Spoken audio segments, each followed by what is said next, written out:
ಇಡುಗಾಯಿ ಬಸಪ್ಪ ಸಿಂಗಾರದಲ್ಲಿ ಕಟ್ಟೆ ಬಸಪ್ಪನ ಒಂದ್ಸಲ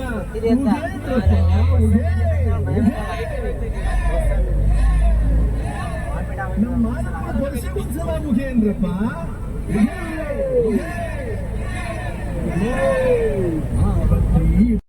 hello my world, welcome back to the world with Nagendra. ಇವತ್ತಿನ ಈ ನಮ್ಮ ವಿಡಿಯೋದಲ್ಲಿ ಲಕ್ಷಾಂತರ ಮಂದಿ ಭಕ್ತಾದಿಗಳು ಪ್ರತಿ ವರ್ಷ ಮಲೆಮಹದೇಶ್ವರ ಬೆಟ್ಟಕ್ಕೆ ಪಾದಯಾತ್ರೆ ಹೋಗುವಂತಹ ರೋಮಾಂಚಕಾರಿ ವಿಡಿಯೋ ಬಗ್ಗೆ ತಿಳ್ಕೊಳ್ಳೋದ.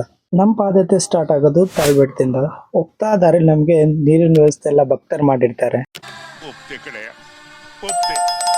ನಿನ್ ಮನಸ್ಸು ಎಷ್ಟು ಪರಿಶುದ್ಧವಾಗದು ಅಷ್ಟು ಚೆನ್ನಾಗಿ. ನಿಜ ಅಲ್ವಾ? ನಾವು ಲೈಫಲ್ಲಿ ಎಷ್ಟು ದುಡ್ದಿರ್ತೀವೋ, ಆದರೆ ಇಂಥ ಕೆಲಸಕ್ಕೆ 100 ರೂಪಾಯಿ ಸ್ಪೆಂಡ್ ಮಾಡೋದ್ರಿಂದ ಅದು ಕೋಟಿ ರೂಪಾಯಿಗೆ ಸಮ. ಮಹದೇಶ್ವರ ಸ್ವಾಮಿ ಭಕ್ತರಲ್ಲಿಯೂ ಪಾದಯಾತ್ರೆ ಬರ್ತಕ್ಕಂಥ ಎಲ್ಲಾ ಭಕ್ತರಿಗೆ ನೀರಿನ ವ್ಯವಸ್ಥೆ, ಹಣ್ಣು, ಜ್ಯೂಸ್, ಪಾನಕ ಈ ತರ ಎಲ್ಲಾ ವ್ಯವಸ್ಥೆ ಮಾಡಿರ್ತಾರೆ. ಅಲ್ಲಲ್ಲಿ ಹೋಗ್ತಾ ದಾರಿಯಲ್ಲಿ ಅದನ್ನ ತಗೊಂಡು ಮುಂದೆ ನಾವು ಬೆಟ್ಟ ಹತ್ಬೋದು. ಬೆಟ್ಟಕ್ಕೆ ಪಾದಯಾತ್ರೆ ಮಾಡಕ್ಕೆ ಭಕ್ತರು 15 ದಿನ ಮುಂಚಿತವಾಗಿ ಶಿವರಾತ್ರಿ ಟೈಮಲ್ಲಿ ಸ್ಟಾರ್ಟ್ ಮಾಡ್ತಾರೆ. ಅವರು 7 ಗಂಟೆಯಿಂದ ನಡೀತಾರೆ. ಅದು ತುಂಬಾ ಲಾಂಗ್ ಪ್ರೋಸೆಸ್ ಇರುತ್ತೆ, ಮತ್ತೆ ತುಂಬಾ ಚೆನ್ನಾಗಿರುತ್ತೆ. ನೈಟ್ 9 ಗಂಟೆ ಆಗಿದೆ. ಜಸ್ಟ್ ತಾಳ್ಬೆಟ್ಟ ಬಂದಿದ್ದೀವಿ. ಇಲ್ಲಿಂದ ಊಟ ಮಾಡ್ಕೊಂಡು ಬೆಟ್ಟ ಹತ್ಬೇಕು. ನಮ್ದೊಂದು ಮಿನಿ ಗ್ಯಾಂಗ್, ಇವ್ರ ಜೊತೆ ನಾವು ಬೆಟ್ಟ ಹತ್ತೋದು. ಬೆಟ್ಟ ನೋಡ್ಕೊಂಡ್ಬಂದು ಹತ್ತಿ ಸುಸ್ತಾಗಿ ಅವರೆಲ್ಲ ರೆಸ್ಟ್ ಮಾಡ್ತಿದ್ದಾರೆ. ಸ್ವಲ್ಪ ಸುಧಾರಿಸ್ಕೊಂಡು ಬೆಟ್ಟ ಹತ್ತೋದು. ಬೆಟ್ಟ ಹತ್ತಕ್ಕೆ ಮುಂಚೆ ತಾಳ್ಬೆಟ್ಟದಲ್ಲಿ ಮಹದೇಶ್ವರನ ಪೂಜೆ ಮಾಡಿ ಧೂಪ ಹಾಕಿ, ಮಾದಪ್ಪ ಒಳ್ಳೇದು ಮಾಡಪ್ಪ ಅಂತ ಕೇಳಿ ಇಲ್ಲಿಂದ ಮುಂದೆ ಹೋಗ್ತೀವಿ. ಇದೊಂದು ವಾಡಿಕೆ.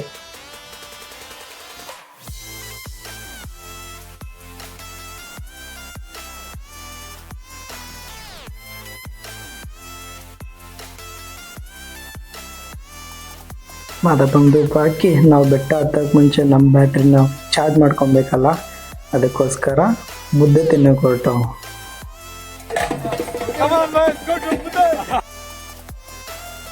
ನಮಗೋಸ್ಕರ ಮಾದಪ್ಪನ ಪಾರ್ಶ್ವದಲ್ಲಿ 2 ಮುದ್ದೆ ಸೊಪ್ಪು ಸಾಂಬಾರು ಕಾಯ್ತಾ ಆಯ್ತು.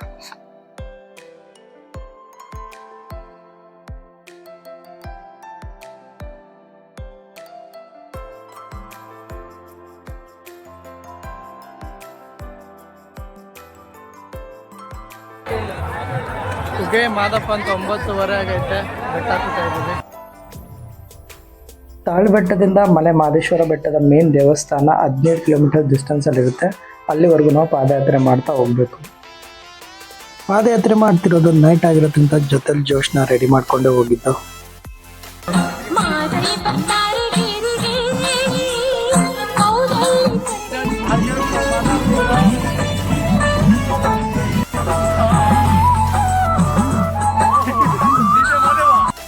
ಪಾದಯಾತ್ರೆ ಮಾಡೋರಿಗೆ ತೊಂದರೆ ಆಗಬಾರ್ದು ಅಂತ ಹೇಳಿ ನೈಟ್ 2 ವೀಲರ್ಗಳನ್ನೆಲ್ಲ ಸ್ಟಾಪ್ ಮಾಡಿಸಿದ್ರು.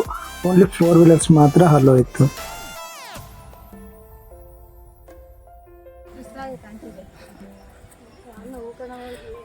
ಬೆಟ್ಟದ ಮೆಟ್ಲು ಮಾರ್ಗ. ಈಗ ಟೈಮ್ 10:21. ಈಗ ಟೈಮ್ 11 ಗಂಟೆ ಆಗೈತೆ. ಇನ್ನೂ 10 ಕಿಲೋಮೀಟ್ರ್ ಬೆಟ್ಟ ಬಾಕಿ ಐತೆ. ಬೆಟ್ಟ ಹತ್ತಿರ್ಬೇಕಾದ್ರೆ ಪೊಲೀಸರು ನಮಗೆ ಸ್ವಲ್ಪ ಎದುರಿಸೋಕೆ ಟ್ರೈ ಮಾಡಿದ್ರು. ಬಸ್ ಮಾರ್ಗ ಏನಿದೆ ಅದರಲ್ಲೇ ಹೋಗ್ಬೇಕು, ಮೆಟ್ಲು ಮಾರ್ಗ ಹತ್ಕೊಂಡು ಹೋದ್ರೆ ಮಧ್ಯದಲ್ಲಿ ಆನೆ ಬಂದಿದೆ ಅಂತ ಎದುರಿಸಿದ್ರು. 9:30 ಬೆಟ್ಟ ಹತ್ತಕ್ಕೆ ಸ್ಟಾರ್ಟ್ ಮಾಡೋದಕ್ಕೆ 11 ಗಂಟೆ ಅಷ್ಟರಲ್ಲಿ 7 ಕಿಲೋಮೀಟ್ರ್ ಬಂದಿದ್ದೀವಿ. ಇನ್ನು 10 ಕಿಲೋಮೀಟ್ರ್ ಬೆಟ್ಟ ಬಾಕಿ ಐತೆ. ವರ್ಷಕ್ಕೊಂದ್ಸಲ ಬರೀಗಾಲಲ್ಲಿ ಮಲೆ ಮಹದೇಶ್ವರ ಬೆಟ್ಟ ಹತ್ತೋ ಮಜಾನೇ ಬೇರೆ. ಟೈಮ್ ಈಗ 11:05 ಆಗಿದೆ. ಬೆಟ್ಟಕ್ಕೆ ಹೋಗ್ತಾ ಮಧ್ಯದಲ್ಲಿ ರಂಗನತಿಟ್ಟ ಅಂತ ಸಿಗುತ್ತೆ, ಅದನ್ನು ನೋಡ್ಕೊಂಡು ಹೋಗೋದು.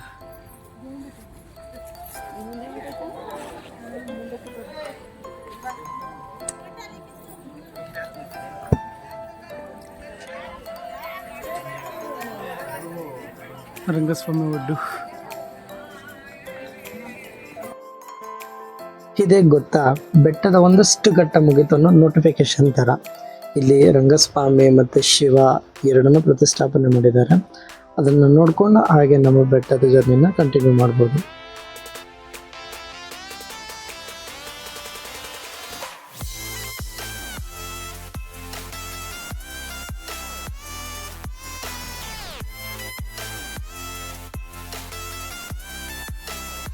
ಈ ರಂಗಸ್ವಾಮಿ ಒಡ್ಡೆ ಏನಿದೆ ಇದರ ಆಪೋಸಿಟಲ್ಲಿ ಒಂದು ಮೆಟಲ್ ಮಾರ್ಗ ಇದೆ. ಅದು ತುಂಬ ಅಡ್ವೆಂಚರ್ಸ್ ಜರ್ನಿ ಥರ ಐತೆ. ಆದರೆ ಈ ಟೈಮಲ್ಲಿ ನಮಗೆ ಇದನ್ನು ಬ್ಲಾಕ್ ಮಾಡಿಟ್ಟಿದ್ರು. ಸರಿ, ಮತ್ತೇನು ಮಾಡೋದು, ಬನ್ನಿ ಜರ್ನಿ ಸ್ಟಾರ್ಟ್ ಮಾಡೋದ. ರಾತ್ರಿ 11:30 ಆಗೈತೆ. ಮಧ್ಯದಲ್ಲಿ ಮತ್ತೊಂದು ದೇವಸ್ಥಾನ ಸಿಕ್ಕಿದೆ, ನೋಡ್ಕೊಂಡು ಹೋಗೋದು.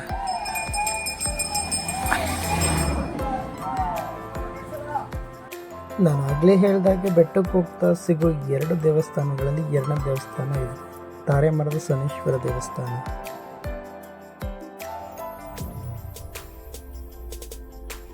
ಬನ್ನಿ ಹಾಗೆ ಮುಂದೆ ಹೋಗೋದ.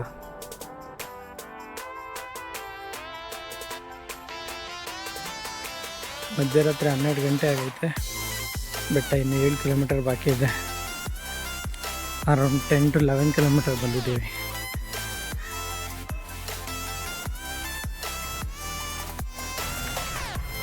ಡೇ 2 ಮಧ್ಯರಾತ್ರಿ 12:40 ಬೆಟ್ಟದ ಮೇಲೆ ಬಂದಿದ್ದೀವಿ.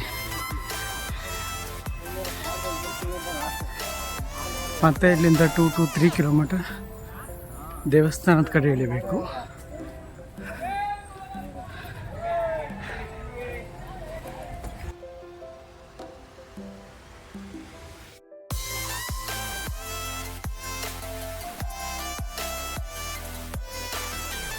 ಈಗ ನಾವು ಬೆಟ್ಟದ ಟಾಪಲ್ಲಿದ್ದೀವಿ. ಇಲ್ಲಿಂದ ಬೆಟ್ಟ ಕೆಳಗಡೆ ಇಳ್ಕೊಂಡು ಹೋಗ್ಬೇಕು. ಇಲ್ಲಿಂದ ನಾವು ದೇವಸ್ಥಾನ ಕೂಡ ನೋಡ್ಲಿಕ್ಕೆ ಸಿಗುತ್ತೆ.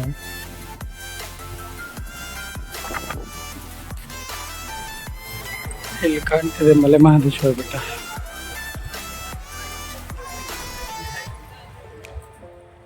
ಬನ್ನಿ ಬೆಟ್ಟ ಇಳಿಯೋದು.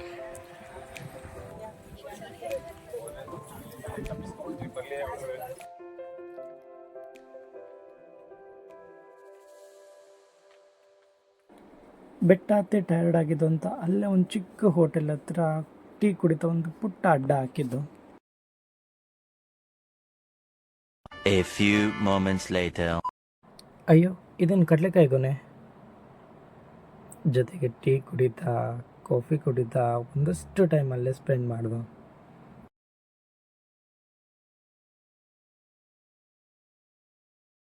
ಅಲ್ಲಿಂದ ಮುಂದೆ ಹಾಗೇನೆ ಬೆಟ್ಟ ಇಳಿಯೋಕ್ಕೆ ಸ್ಟಾರ್ಟ್ ಮಾಡ್ದು. ಹೋಗ್ತಾ ಮುಂದಿನ ದಾರಿ ಸ್ವಲ್ಪ ಕಲ್ಲುಗಳಿಂದ ಜಾಸ್ತಿ ಕೂಡಿದೆ. ಹೇಗೂ ನಡೆದು ತುಂಬ ಕಾಲೆಲ್ಲ ನೋವು ಬಂದಿರೋದ್ರಿಂದ ಆ ಕಲ್ಲುಗಳು ತುಂಬ ಚುಚ್ಚುತ್ತಿದ್ದವು. ಆದರೂ ಪರವಾಗಿಲ್ಲ, ಹೊಗೆ ಮಾದಪ್ಪ ಅಂದ್ಬಿಟ್ಟು ಹಾಗೇ ಮುಂದೆ ಸಾಕ್ದು. ನಾವಿನ್ನೇನು ದೇವಸ್ಥಾನದ ಹತ್ತತ್ರ ಬಂತಿದ್ದು. ಹಾಗೆ ನಾವು ಮುಂದೆ ಬಂದು ಮಲೆ ಮಹದೇಶ್ವರ ಗ್ರಾಮನ ತಲುಪಿತು. ಡೇ 2 ಮಧ್ಯರಾತ್ರಿ 1:40 ಆಗೈತೆ. ಬೆಟ್ಟದಲ್ಲಿದ್ದೀವಿ. ಇಷ್ಟು ಕಷ್ಟಪಟ್ಟು ಬೆಟ್ಟ ಹತ್ತು ಬಂದ ನಮ್ಮನ್ನು ಸ್ವಾಗತಿಸೋಕೆ ಬೀದಿ ದೀಪಗಳು ಕಾಯ್ತಾ ಇದ್ದವು. ಶಿವರಾತ್ರಿ ಸ್ಪೆಷಲ್ ಲೈಟಿಂಗ್ಸ್ ಅಂತೂ ಅದ್ದೂರಿಯಾಗಿ ಮಾಡಿದರು.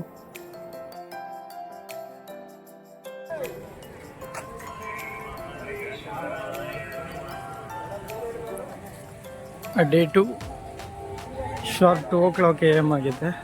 ನಾವು ಮಲೆ ಮಹದೇಶ್ವರ ಬೆಟ್ಟದಲ್ಲಿದ್ದೀವಿ.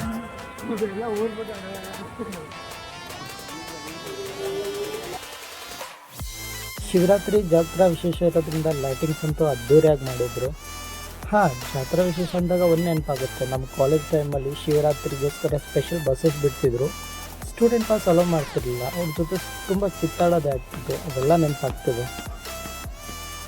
ಬನ್ನಿ ಅಷ್ಟೊತ್ತಿಂದ ತುಂಬ ಕಾಯ್ತಿದ್ದ ಮಲೆ ಮಹದೇಶ್ವರ ಸ್ವಾಮಿ ದರ್ಶನ ಮಾಡೋಕ್ಕೆ ಹೋಗೋದ.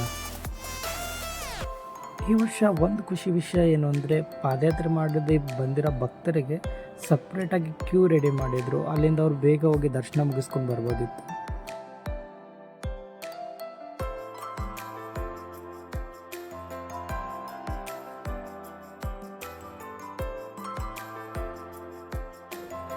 ದೇವಸ್ಥಾನದ ಹಿಂಭಾಗದಿಂದ ಪಾದಯಾತ್ರೆ ಮಾಡಿ ಬಂದಿರೋ ಭಕ್ತರಿಗೆ ದರ್ಶನದ ವ್ಯವಸ್ಥೆ ಮಾಡಿದರು.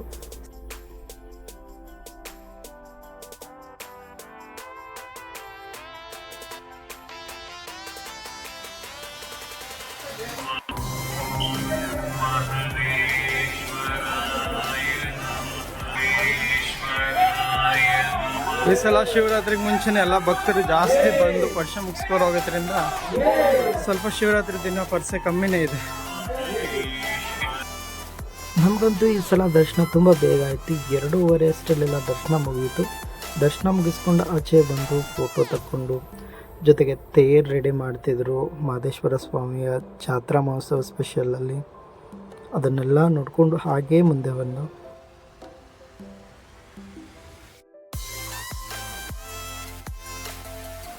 ಬೆಟ್ಟಕ್ಕೆ ಹೋದ್ಮೇಲೆ ನಮ್ಮ ಬೆಟ್ಟದ ಗಜರಾಜನ ಮಿಸ್ ಮಾಡೋಕ್ಕಾಗತ್ತಾ? ಕ್ಲೋಸ್ ಮಾಡಿದರು, ಬಟ್ ಆದರೂ ಸ್ವಲ್ಪ ನೋಡೋದಕ್ಕೆ ಜಾಗ ಅವಕಾಶ ಕೊಟ್ಟಿದ್ರು. ಅಲ್ಲೇ ಹೋಗಿ ಗಜರಾಜನ ನೋಡಿಕೊಂಡು ಕೈ ಮುಕ್ಕೊಂಡು ಮುಂದೆ ಬಂದವು. Next the famous Male Mahadeshwara laddu ಪ್ರಸಾದ ತೊಗೊಳೋದಕ್ಕೆ ಕೌಂಟ್ ಹತ್ರ ಹೋದು.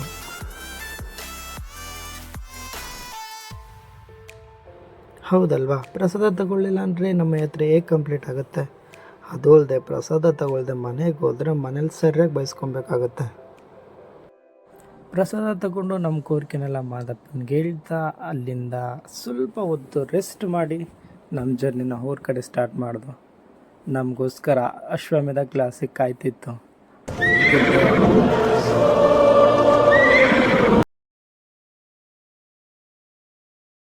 ಈ ನಮ್ಮ ಮಲೆಮಹದೇಶ್ವರ ಬೆಟ್ಟದ ಪುಟ್ಟ ವಿಡಿಯೋ ನಿಮಗೆ ಇಷ್ಟ ಆಯಿತು ಅಂತ ಭಾವಿಸ್ತೀನಿ. ವಿಡಿಯೋ ಇಷ್ಟ ಆದರೆ ವಿಡಿಯೋಗೊಂದು ಲೈಕ್ ಮಾಡ್ತಾ ನಿಮ್ಮ ಅನಿಸಿಕೆಯನ್ನು ನನಗೆ ಕಮೆಂಟ್ ಬಾಕ್ಸಲ್ಲಿ ತಿಳಿಸಿ.